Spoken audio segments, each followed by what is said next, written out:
ദൈവവിഷയമായി നീ സമ്പന്നനായി കൊള്ളണം. സമ്പന്നനാകുന്നതിന് പല വഴികളുണ്ട്. വിദ്യയിൽ സമ്പന്നനാകാം, വിദ്യാസമ്പന്നൻ. Rich in learning, that is a kind of richness. നമുക്ക് സമ്പാദ്യങ്ങൾ വർദ്ധിപ്പിച്ചുകൊണ്ട് സമ്പന്നനാകാം. Rich in material things. വലിയ വീടുകൾ നിർമ്മിച്ചുകൊണ്ട്, വലിയ പുരയിടങ്ങൾ സമ്പാദിച്ച് നേടുന്നത് വഴിയായി നമ്മളുടെ ഇപ്പോഴത്തെ സാധാരണ ഭാഷയിൽ പറയുന്ന പക്ഷം build big houses and thereby you show that you are rich. Amass lot of wealth and thereby you claim that you are rich, and thereby you receive acceptance by the world, worldly acceptance through wealth, learning, possessions and so on and so forth. നമുക്ക് സമൂഹത്തിലും നമ്മൾ ജീവിക്കുന്ന സാഹചര്യങ്ങളിലും വലിയ പദവികളിൽ എത്തിച്ചേർന്നത് വഴി നമുക്ക് ലോകത്തിന്റെ അംഗീകാരം സിദ്ധിക്കുന്നു. ലോകത്തിന്റെ ബഹുമാനം ആർജിക്കുവാൻ നമ്മൾ തന്നെ അതിന് വഴികളുണ്ടാക്കുന്നു. You can be rich in several ways. ഈ വിധത്തിലെല്ലാം ലൗകികമായ ലോകപരമായ സമ്പാദ്യങ്ങൾ നേടുന്ന ഒരാളെ നോക്കിക്കൊണ്ട് കർത്താവ് പറയുകയാണ്, you are rich but A fool. You are rich but A fool. നീ സമ്പന്നനാണ്, പക്ഷേ പോഷനാണ്, വിഡ്ഢിയാണ്, ഇഡിയറ്റാണ്. ഇങ്ങനെ പറയുന്നത് പോലെയാണ്. അതുകൊണ്ടാണ് വിശുദ്ധ ലൂക്കോസ് എഴുതിയ സുവിശേഷം 12-ാം അധ്യായം 13 മുതൽ 21 വരെയുള്ള വാക്യങ്ങൾക്ക് ഇംഗ്ലീഷ് വിവർത്തനത്തിൽ ഒരു തലക്കെട്ട് കൊടുത്തിട്ടുണ്ട്, റിച്ച് ഫൂൾ എന്നാണ്. Rich fool. രണ്ട് മാതൃകകളാണ് ഇത്തരത്തിലുള്ള ആളുകൾക്ക്. You are rich but you make yourself a fool. കർത്താവ് പറയുക, I will give you 2 examples. One, അത് നടന്നതുപോലെ കർത്താവ് സുവിശേഷത്തിൽ, ലൂക്കോസ് സുവിശേഷത്തിൽ ഇന്ന് വായിച്ചു കേട്ട 13-14 വാക്യങ്ങളിലായി പറയുന്നത്. അവിടെ പറയുക, ഒരു മനുഷ്യൻ വന്ന് കർത്താവിന്റെ അടുക്കൽ വന്ന് പറയുകയാണ്, I have a dispute with my brother. എൻ്റെ സഹോദരനുമായി എനിക്കൊരു പിണക്കമുണ്ട്, ഒരു ബുദ്ധിമുട്ടുണ്ട്. നീ അത് വന്ന് തീർക്കണം. എന്താ? ഞങ്ങൾക്ക് പിതാവ് സമ്പാദിച്ചു തന്ന വലിയ ഒരു പുരയിടം, അത് വിഭജിച്ചു വേണ്ടേ? ഞങ്ങൾ 2 സഹോദരന്മാർ, അത് വിഭജിക്കണം. എന്റെ സഹോദരൻ അത് അനുവദിക്കുന്നില്ല. He does not permit that a proper division of wealth can be made. It would be acceptable to both of us. ഞങ്ങൾക്ക് 2 പേർക്കും സ്വീകാര്യമായ സ്വത്ത് വിഭജിക്കുന്ന ഒരു അവസ്ഥയിലേക്ക് വരാൻ എന്റെ സഹോദരൻ സമ്മതിക്കുന്നില്ല.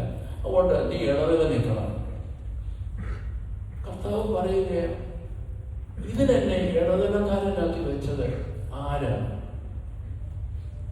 I am not, my mission is not that. ദൈവം 2 പ്രാവശ്യം ചിരിച്ചു എന്ന് പറഞ്ഞിരിക്കുന്നു. ചിരിക്കുന്ന ദൈവത്തെ ആരും ആവിഷ്കരിച്ചിട്ടില്ല, ചിരിക്കുന്ന കർത്താവിനെയും ആവിഷ്കരിച്ചിട്ടില്ല. എന്നാൽ ഈ അടുത്ത കാലത്തായി ചില ചിത്രകാരന്മാർ പൊട്ടിച്ചിരിക്കുന്ന കർത്താവിനെ ആവിഷ്കരിക്കാൻ ശ്രമിക്കുന്നുണ്ട്. അതവിടെ നിൽക്കട്ടെ. ദൈവം ചിരിച്ചതായി എന്നും രേഖപ്പെടുത്തുന്നില്ല. പക്ഷെ ദൈവം 2 പ്രാവശ്യം തിരിച്ചെന്നാണ് പറഞ്ഞിരിക്കുന്നത്. ഒന്ന്, 2 സഹോദരന്മാർ വന്ന് പറയുകയാണ്, 2 അയൽവക്കക്കാർ വന്ന് പറയുകയാണ്, അവരുടെ ജോയിന്റ് ആയിട്ടുള്ള ബോർഡർ, അവരുടെ അതിർത്തി ഒന്നായിരിക്കുന്നു. ഒരാൾ ഇങ്ങേപ്പുറത്ത് താമസിക്കുന്ന ഒരാൾ ഇങ്ങേപ്പുറത്ത് വന്നിട്ട് അവിടെ നിന്നുകൊണ്ട് പറയുക, ഇതെന്റെ പുരയിടമാണ്, ദിസ് ഈസ് മൈ ഫീൽഡ്. മറ്റേയാൾ ഇവിടെ താമസിക്കുന്നയാൾ ഇങ്ങേപ്പുറത്ത് വന്നിട്ട് പറയുക, ദിസ് ഈസ് മൈ പ്രോപ്പർട്ടി, ഇതെന്റെ വസ്തുവാണ്. ഇങ്ങനെ 2 പേരും കൂടെ ഇതെന്റെ വസ്തുവാ എന്ന് വാഗ്വാദം നടത്തിയപ്പോൾ ദൈവം സ്വർഗത്തിൽ ചിരിച്ചു എന്നാണ് പറയുക. പക്ഷേ are you not a fool?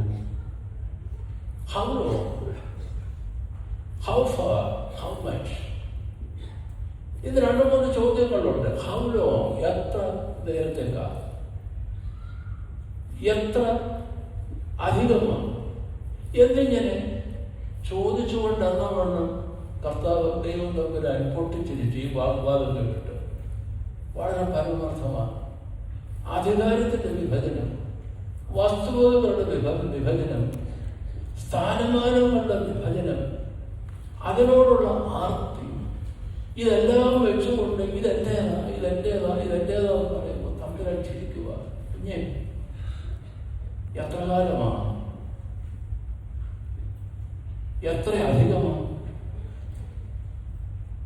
എന്ന് ഈ മർത്തരായ നമ്മളോട്, മോർട്ടൽസായ ഇമ്മണി നേരം മാത്രം ജീവിക്കാൻ വിധിക്കപ്പെട്ടിരിക്കുന്ന നമ്മളോട് ചോദിക്കുക, കുഞ്ഞെ നീ എന്തായി പറയുന്നത് നമുക്ക് മനസ്സിലാവുന്നുണ്ടോ?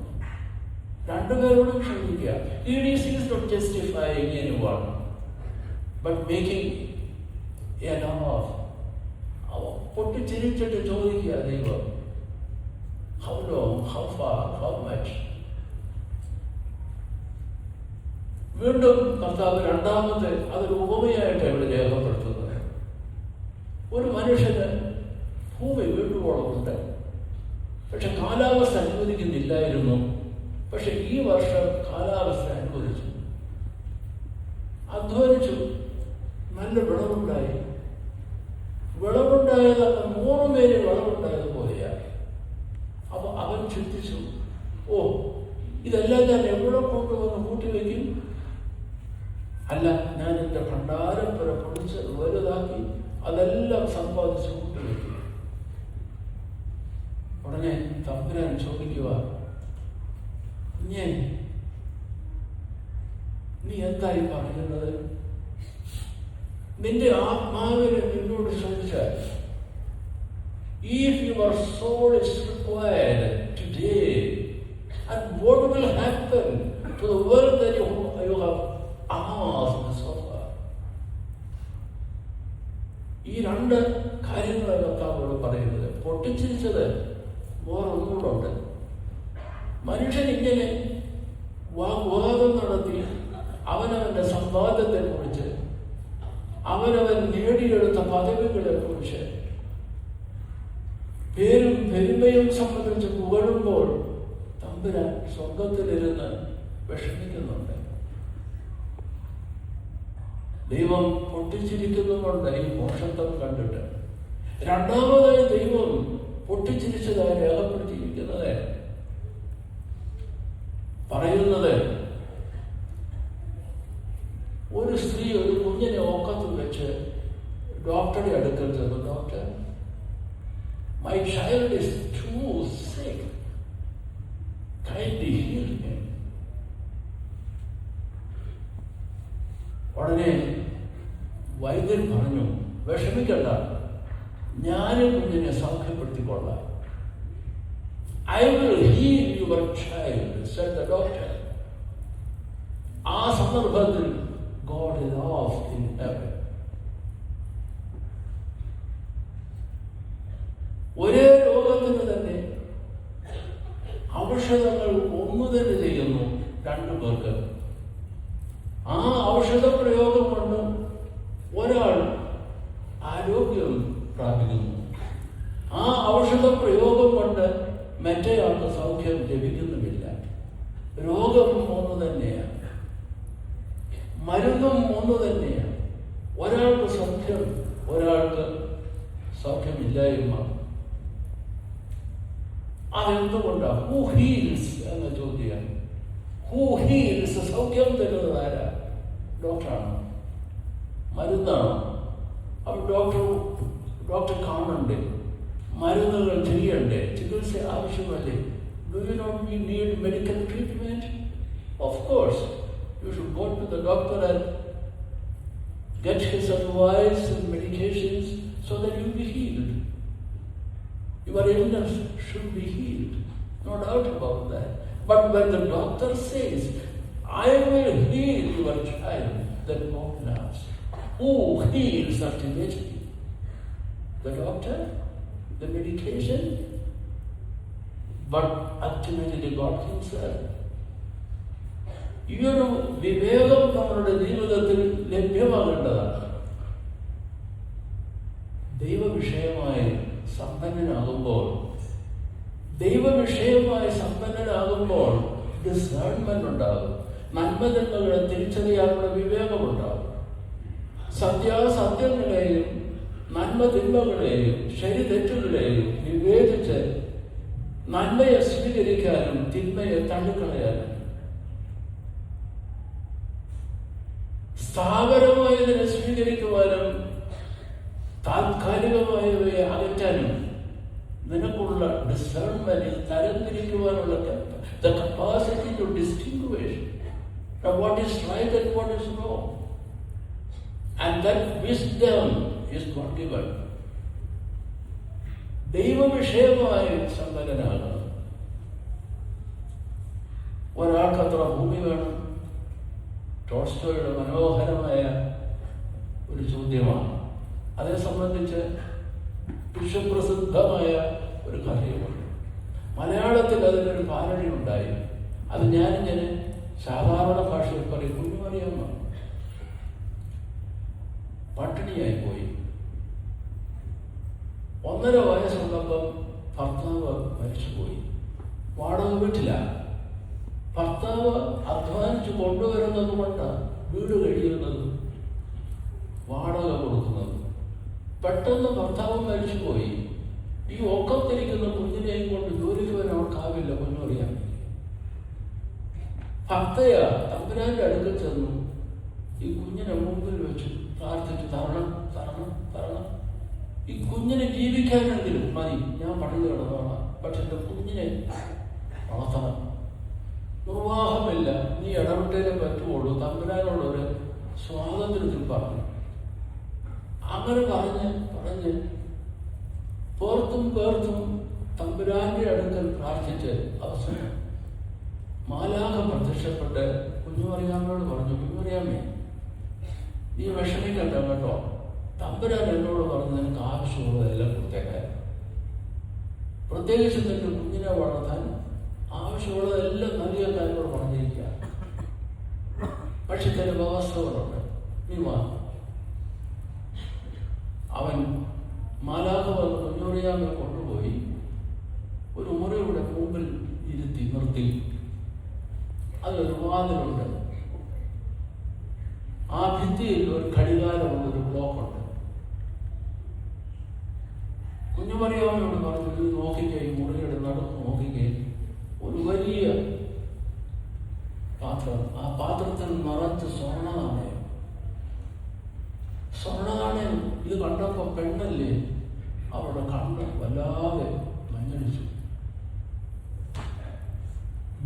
അകത്ത് കയറി, തമ്പുരാൻ എനിക്കെല്ലാം തരാൻ പോവാ. രണ്ടാമത്തെ വ്യവസ്ഥ മുഴുവനും നിനക്കാം. രണ്ടാമത്തെ വ്യവസ്ഥ, സെക്കൻഡ് കണ്ടീഷൻ, നീ എൻ്റെ കുഞ്ഞിനെയും കൊണ്ട് അവിടെ ഇരുന്ന് സ്വസ്ഥമായി ഓരോന്നും ഒന്നേ പേർക്കാവുള്ളൂ, വണ്ണ തെറ്റായി. And the third condition, only for half an hour. 1/2 മണിക്കൂർ കൊണ്ട് ഓരോന്നും നോക്കിക്കൊള്ളണം. ഒരു 10 മതി ജീവിതം മുഴുവനും അതുകൊണ്ട് കഴിഞ്ഞു പോകാൻ. പക്ഷെ നീ എടുത്തു 1/2 മണിക്കൂർ ഓരോന്ന് പെറുക്കി നിന്റെ സാരി തുമ്പിലിട്ട് അതെടുത്തുകൊണ്ട് അരമണിക്കൂർ കഴിയുമ്പോൾ ഒരു ബെല്ലടിക്കും. അതിനു മുമ്പ് നീ പുറത്തു പോയിക്കൊള്ളണം. അല്ലെങ്കിലോ നീ അകത്താവും. ഇത് എന്നേക്കുമായി കൂട്ടപ്പെടും. Your life is lost along with your child. കുഞ്ഞു മറിയാമ്മയോട് ചോദിച്ചു, എഗ്രി ചെയ്തോ? എഗ്രീറ്റ്, സമ്മതിച്ചു. മുറിയുടെ അടുത്ത് കൊണ്ടുപോയി കാണിച്ചു. ക്ലോക്കും കണ്ടു.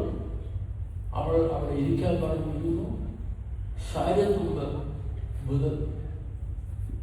വിടുത്തി കുഞ്ഞിനെ അടുത്ത് വെച്ചു. അവൾ സുവർണനാണ് ഓരോന്ന് പെറുക്കാൻ തുടങ്ങി.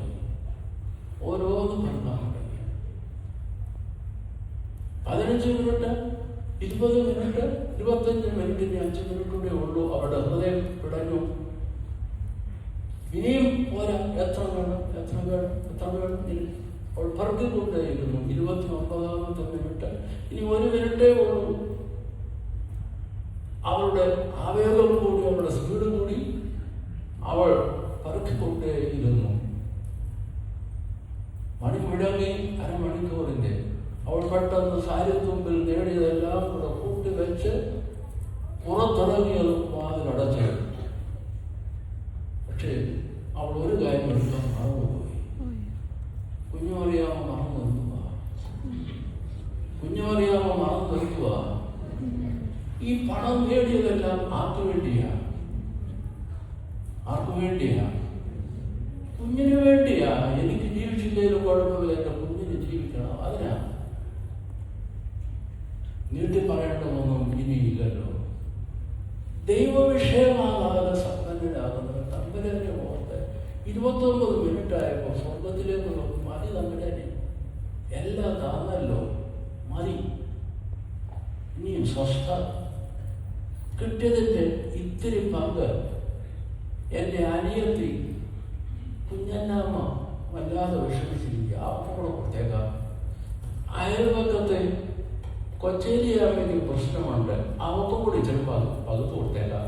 മതി തമ്പുരാനെന്ന് പറഞ്ഞ് 30 മിനിറ്റിന് മുമ്പ്, അല്പം മുമ്പ് അങ്ങ് ഇറങ്ങി കുഞ്ഞിനെയും എടുത്ത് ആ ജീവിതം എത്ര ഭിന്നമാകുമായിരുന്നു.